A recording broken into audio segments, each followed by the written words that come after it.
Hello friends, welcome to Icon जी के अड्डा एंड दिस इज पी के शर्मा। दोस्तों, जैसा कि आप लोगों को पता है कि हम लोग आरआरबी आरपीएफ कांस्टेबल का प्रीवियस ईयर पेपर देख रहे हैं। तो दोस्तों, आज जो है हम 20 जनवरी 2019 को जो आपका पेपर हुआ था, वो भी तृतीय पाली में, उस पेपर को हम देखेंगे जो कि ये सेट नंबर 11 है दोस्तों। तो दोस्तों, पहले से ही इसके 10 सेट पड़े हुए हैं, आप उन्हें देख लीजिए और अपने जो तैयारी है दोस्तों उसको मजबूती दीजिए। और दोस्तों, जो लोग चैनल पर नए आए हुए हैं चैनल को सब्सक्राइब कर लें। और दोस्तों, अगर वीडियो जो अच्छा लगता है तो इसे लाइक भी करिए और शेयर भी करिए ताकि ज़्यादा से ज़्यादा लोग इसका लाभ उठा सकें।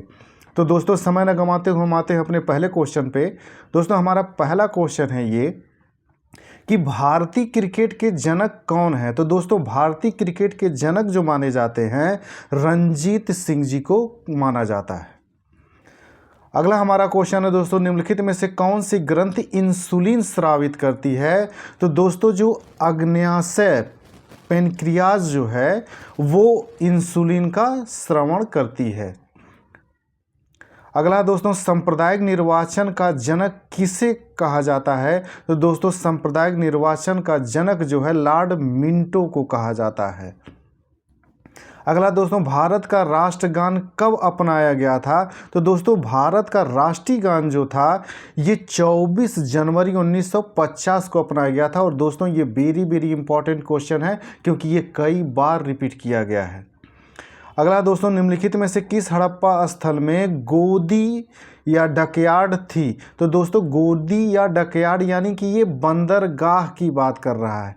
बंदरगाह कहाँ थी। तो दोस्तों, लोथल जो था ये बंदरगाह शहर था।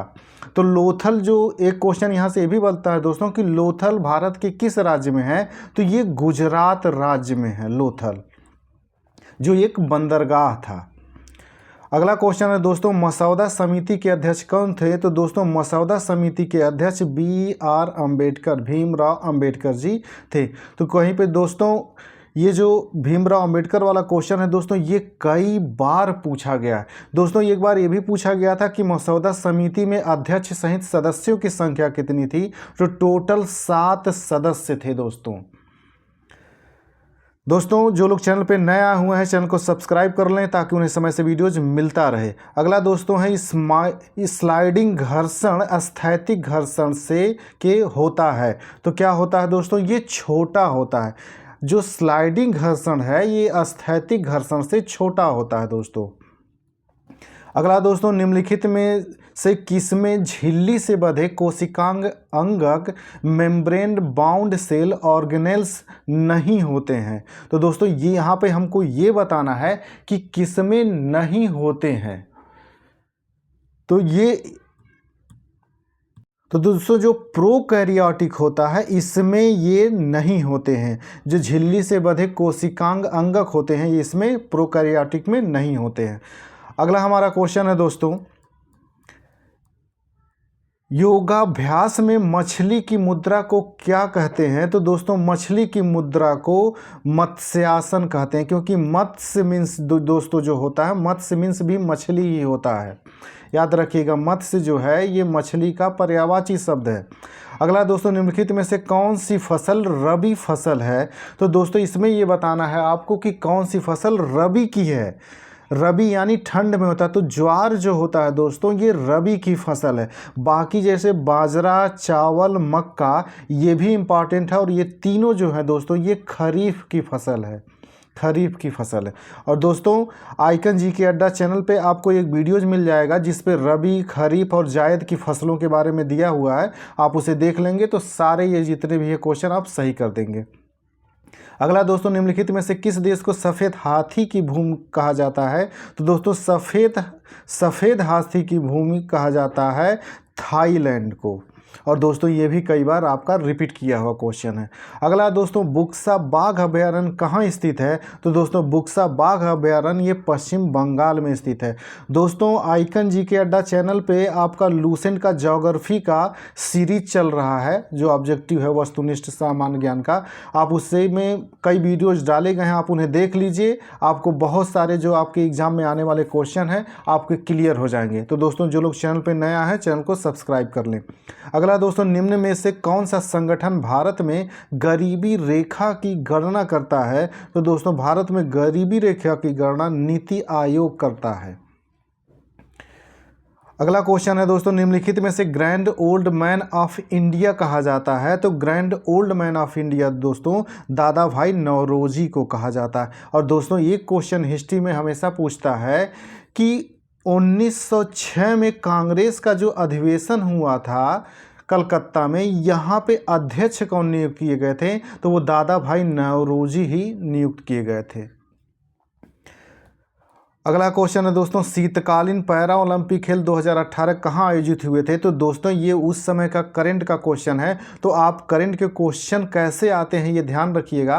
तो इधर जितने भी ओलंपिक खेल हुए हैं, राष्ट्रमंडल खेल हुए हैं, एशियाई खेल हुए हैं, ये खेल कहाँ पे हुए हैं, कौन सा देश पहले नंबर पे पदक विजेता में रहा, भारत में कितने पदक जीता और किस नंबर पे रहा है, ये सब याद कर लीजिएगा। और दोस्तों आपको आइकन जीके अड्डा चैनल पे करंट से रिलेटेड वीडियोज आपको मिल जाएंगे, तो आपको ज़्यादा मेहनत करने की ज़रूरत नहीं है। जितने भी खेल हैं, पुरस्कार हैं, नियुक्तियां, इनसे संबंधित आपको चैनल पे आइकन जीके अड्डा चैनल पे मिल जाएंगे, इसलिए चैनल को सब्सक्राइब कर लीजिए। अगला दोस्तों, कैरारा स्टेडियम कहाँ स्थित है? तो दोस्तों ये जो कैरारा स्टेडियम है ये ऑस्ट्रेलिया में स्थित है। और दोस्तों आइकन जीके अड्डा चैनल पे एक लूसेंट का खेल से संबंधित जो विविध वाला आपका स्पोर्ट का खेल है उससे संबंधित 5-7 वीडियोज हैं, आप उन्हें जाके देख लीजिए, ये सारे क्वेश्चन आपको वहाँ मिल जाएंगे। अगला दोस्तों, भारत में विभागीय प्रणाली प्रथम तक किसने प्रारंभ किया था? तो दोस्तों भारत में विभागीय प्रणाली जो थी लॉर्ड कैनिंग ने शुरू किया था। और एक चीज़ याद रखिएगा दोस्तों, लॉर्ड कैनिंग के ही समय में 1857 का विद्रोह भी हुआ था, यही गवर्नर जनरल था उस समय, 1857 का जो विद्रोह हुआ था। अगला दोस्तों, परमाणु भौतिक शास्त्र के जनक किसे कहा जाता है? तो दोस्तों परमाणु भौतिक शास्त्र का जनक अर्नेस्ट रदरफोर्ड को कहा जाता है, अर्नेस्ट रदरफोर्ड का। और दोस्तों ये भी आपका रिपीटेड क्वेश्चन है, कई बार रिपीट किया है। अगला दोस्तों, किस नदी पर हीराकुंड बांध बनाया गया है? तो दोस्तों हीराकुंड बांध जो है ये आपका महानदी पे स्थित है दोस्तों। हीराकुंड बांध जो है दोस्तों ये महानदी पर स्थित है। अगला दोस्तों, निम्न में से किसने प्रसिद्ध खेल सांप सीढ़ी का सृजन किया? तो सांप सीढ़ी के खेल का जो सृजन है दोस्तों ये ज्ञानदेव ने किया था, और ये भी आपका कई बार रिपीट किया गया। अगला दोस्तों, पर टेरे पद किस स्पोर्ट या खेल से संबंधित है? तो दोस्तों ये पर टेरे पद जो है ये आपका कुश्ती से संबंधित है दोस्तों, कुश्ती से। अगला दोस्तों, उरुग्वे की राजधानी क्या है? तो दोस्तों उरुग्वे की राजधानी मोंटेवीडियो होता है। और दोस्तों आपको आइकन जीके अड्डा चैनल पे एक राजधानी और मुद्रा से संबंधित 2-3 वीडियो हैं, आप जाकर के उन्हें देख लीजिए, सारे ये जितने हैं सारे आपको वहाँ पे मिल जाएंगे। तो दोस्तों एक चीज़ और याद रखिएगा कि जो ब्यूनस आयर्स है ये अर्जेंटीना की राजधानी है, अर्जेंटीना की। और जो क्विटो है दोस्तों ये इक्वेडोर की राजधानी है। कहाँ की? इक्वेडोर, इक्वेडोर की राजधानी क्विटो है, अर्जेंटीना की राजधानी ब्यूनस आयर्स है, और वेनेजुएला की राजधानी कराकस होता है दोस्तों, वेनेजुएला की राजधानी। तो ये चारों याद रखिएगा। अगला दोस्तों, शासी निकाय AKFI का पूर्ण रूप है? तो दोस्तों AKFI का पूर्ण रूप जो होता है एम्यूटूर कबड्डी फेडरेशन ऑफ इंडिया होता है। अगला क्वेश्चन है दोस्तों, सरकारी कर्मचारियों के चयन के लिए खुली प्रतियोगिता प्रणाली का प्रारंभ किस अधिनियम में दिया गया है? तो दोस्तों ये जो था चार्टर अधिनियम 1853 में दिया गया है। अगला क्वेश्चन है दोस्तों, वायु द्रव्यमान में उपस्थित जल वाष्प की मात्रा को क्या कहते हैं? तो इसे आर्द्रता कहा जाता है दोस्तों। अगला क्वेश्चन है दोस्तों, जब कर लगाने से मूल्य में अनुपातहीन वृद्धि होती है तो यह दर्शाता है, तो जो दोस्तों अनुपातहीन वृद्धि होती है इसे सोपानी प्रभाव कहा जाता है। अगला क्वेश्चन, निम्नलिखित में से किस महाद्वीप में मनुष्य नहीं रहते हैं? तो दोस्तों जो अंटार्कटिका महाद्वीप है यहाँ पे मनुष्य नहीं रहते, यहाँ पे निवास स्थान नहीं है। पूरा बर्फ़ से ढका है। अगला दोस्तों, निम्न में से कौन से भारत के सबसे पुराने सिक्के थे? तो भारत के सबसे पुराने सिक्के पंचमार्क सिक्के थे। और दोस्तों ये कई बार रिपीट किया गया। दोस्तों जो लोग चैनल पर नए आए हुए हैं चैनल को सब्सक्राइब कर लें ताकि इसी तरह से उनको समय पर वीडियोज़ मिलता रहे। अगला दोस्तों, गुड गवर्नेंस ऑफ इंडिया के लिए अधिनियम के बाद किसे भारतीय प्रशासन पर संपूर्ण अधिकार दिया गया था?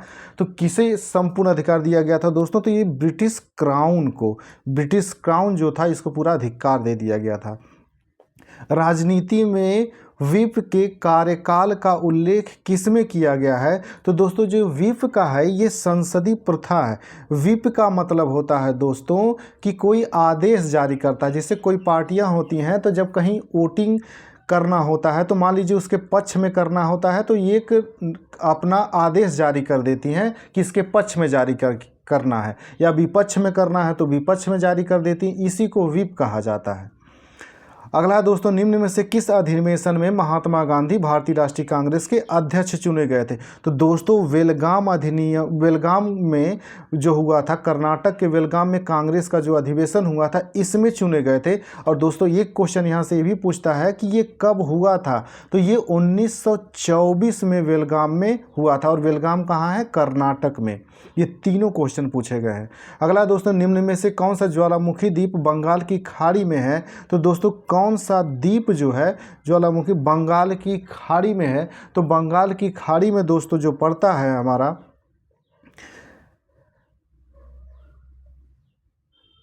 बैरन द्वीप। ये दोस्तों याद रखिएगा कि ज्वालामुखी द्वीप जो है ये बैरन द्वीप है और ये जो पड़ता है आपकी बंगाल की खाड़ी में पड़ता है। और दोस्तों एक चीज़ और याद रखिएगा, बैरन द्वीप के साथ नारकोंडम भी है एक ज्वालामुखी, नारकोंडम।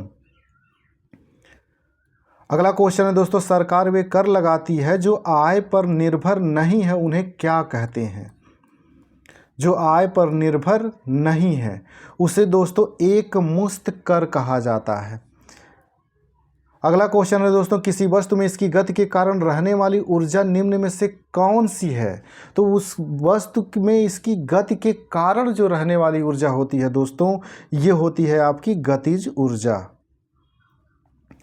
अगला है दोस्तों, दूसरे गोलमेज सम्मेलन में भारतीय राष्ट्रीय कांग्रेस के एकमात्र प्रतिनिधि कौन थे? तो दूसरे भारतीय गोलमेज सम्मेलन में जो भाग लेने गए हुए थे कांग्रेस की तरफ से वो महात्मा गांधी थे। और दोस्तों ये भी पूछा जाता है कि दूसरा गोलमेज जो सम्मेलन हुआ था वो कब हुआ था? एक क्वेश्चन ये भी बनता है। और ये क्वेश्चन बनता है कि गांधी जी और इरविन के बीच जो समझौता हुआ था वो कब हुआ था? तो ये 5 मार्च 1931 में हुआ था। 5 मार्च 1931 में। और ये जो हुआ था आपका 1931 में लंदन में सम्मेलन हुआ था, द्वितीय गोलमेज सम्मेलन। अगला है दोस्तों, भारत की संविधान सभा की केंद्रीय शक्ति समिति की अध्यक्षता किसने की थी? तो केंद्रीय शक्ति समिति की अध्यक्षता दोस्तों जवाहरलाल नेहरू जी ने किया था। और ये भी रिपीट किया हुआ क्वेश्चन है दोस्तों। अगला दोस्तों, निम्न में से किस रसायन में फल की सुगंध आती है? तो दोस्तों एस्टर जो होता है, एस्टर में जो होता है फल की सुगंध आती है। अगला दोस्तों, अखिल भारतीय कामगार संघ कांग्रेस के प्रथम अध्यक्ष कौन थे? तो इसके पहले अध्यक्ष बने थे लाला लाजपत राय। और दोस्तों ये भी रिपीट किया हुआ क्वेश्चन है। ये सब जितने रिपीट किए हो दोस्तों रट्टा मार जाइएगा। महाराष्ट्र में रामोसी किसान समूह का नेतृत्व निम्न में से किस क्रांतिकारी द्वारा किया गया था?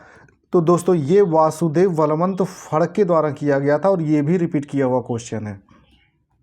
अगला दोस्तों, सौरमंडल का सबसे कम घना ग्रह कौन सा है? तो दोस्तों सबसे कम घना जो ग्रह है वो आपका शनि होता है जो बहुत कम घना है। अगला क्वेश्चन है दोस्तों हमारा, किस वर्ष भारत का संघीय न्यायालय की स्थापना की गई थी? तो 1937 में की गई थी। 1935 का जो एक्ट आया था दोस्तों भारत शासन अधिनियम, इसी के तहत 1937 में संघीय न्यायालय की स्थापना की गई थी। अगला दोस्तों, अगस्त प्रस्ताव कब पारित हुआ था? तो अगस्त प्रस्ताव दोस्तों 1940 में पारित हुआ था। अगला, निम्न में से किस देश का विश्व में सबसे बड़ा समुद्री तट है? तो दोस्तों सबसे बड़ा समुद्री तट जो है ये कनाडा का है। अगला, शरीर में प्रवेश करने वाले आक्रामक जीवाणुओं से लड़ने के लिए मानव शरीर द्वारा निम्न में से क्या उत्पन्न किया जाता है? तो दोस्तों क्या उत्पन्न करते हैं? प्रतिजैविक उत्पन्न करते हैं। अगला क्वेश्चन है दोस्तों, किस भारतीय समाज सुधारक ने सती प्रथा के उन्मूलन के लिए आंदोलन चलाया था? तो राजा राम मोहन राय ने चलाया था। और दोस्तों ये वेरी वेरी इंपॉर्टेंट क्वेश्चन है, अक्सर रिपीट करते रहता है। अगला दोस्तों, उस स्तूप क्या है? तो दोस्तों यहाँ पे जो स्तूप जो था वो सावधान टीला था। दोस्तों एक्चुअली होता क्या था दोस्तों, जो बौद्ध धर्म से संबंधित जो बड़े सन्यासी होते थे, उनकी उनके अस्थियों के कुछ भाग को यहाँ पर रख दिया जाता था और यहाँ पर एक स्तूप की तरह बनाया जाता था, डोम की तरह। तो उसी को सावधान टीला कहा जाता है दोस्तों। और जो प्रार्थना गृह दोस्तों बौद्धों का होता था, उसे चैत्य कहा जाता था। चैत्य जहाँ होता था, जहाँ पूजा करते थे, वो प्रार्थना गृह होता था। और सावधान टीला जो होता था उसे स्तूप कहा जाता था। अगला है दोस्तों, निम्न में से किस देश का रैंक मानव विकास सूचकांक में सबसे अधिक है? दोस्तों ये पुराना क्वेश्चन है, उस समय जब आपका पेपर हुआ था तब नॉर्वे था और आज भी नॉर्वे ही है, लेकिन नया करंट आप लोग देख लीजिएगा। अगला दोस्तों, जनगणना 2011 के अनुसार भारत में निम्न में से कौन सा राज्य सर्वाधिक जनसंख्या वाला राज्य है? तो दोस्तों सर्वाधिक जनसंख्या वाला राज्य अपना उत्तर प्रदेश है और ये कई बार एग्जाम में पूछा गया है दोस्तों। अगला क्वेश्चन है दोस्तों, मुद्रा आपूर्ति में यमोवन घटक निम्न में से क्या है? तो दोस्तों यमोवन घटक जो होता है ये मुद्रा और जमा राशि से संबंधित होता है, मुद्रा और जमा राशि। तो दोस्तों ये क्वेश्चन यहीं तक थे। मिलते हैं दोस्तों हम अगले वीडियोज में। अगला हमारा जो 12वां सेट होगा उसमें। और दोस्तों जो लोग चैनल पर नए हुए हैं चैनल को सब्सक्राइब कर लें ताकि उन्हें समय से वीडियोज मिलता रहे। ठीक है दोस्तों, नमस्कार, जय हिंद।